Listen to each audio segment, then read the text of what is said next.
আসসালামু আলাইকুম। আমি মোহাম্মদ আশরাফ উদ্দিন, রিসার্চ অফিসার, পরিবেশ অধিদপ্তর চট্টগ্রাম জেলা কার্যালয়ে কর্মরত আছি। আমরা পরিবেশ অধিদপ্তর চট্টগ্রামের পক্ষ থেকে এখানে বিসিবির সহযোগিতায় জিরো ওয়েস্ট জোন করেছি। এরকম সারা দেশেই জিরো ওয়েস্ট জোন বিভিন্ন বিপিএল এর ভেন্যুগুলোতে করা হচ্ছে। সব জায়গায় আমাদের ডেডিকেটেড টিম কাজ করছে।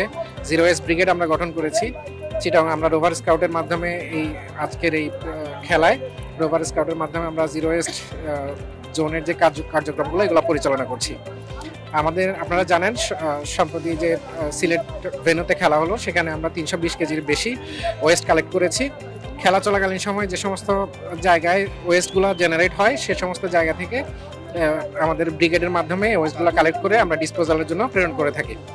আমাদের এখানে আজকে যে খেলা হচ্ছে এখানেও আমরা এই ধরনের কার্যক্রম পরিচালনা করব, জনসচেতনতা তৈরি করব, মানুষ যাতে সিঙ্গেল ইউজ প্লাস্টিক ব্যবহার না করে সেজন্য সচেতন করব।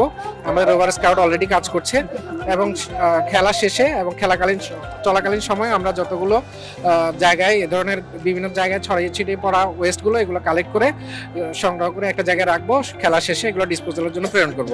আমাদের এই কার্যক্রম যতদিন খেলা চলবে ততদিনই চলতে থাকবে। ধন্যবাদ। এখানে তো আমাদের বিভিন্ন রকমের এই ওয়েস্ট জেনারেট হয়, তো সেখানে যেগুলো পচনশীল আবার যেগুলো ডিগ্রেড হয় না, এরকম আমরা সেগ্রিগেশনটা নিজেরা করে দিচ্ছি।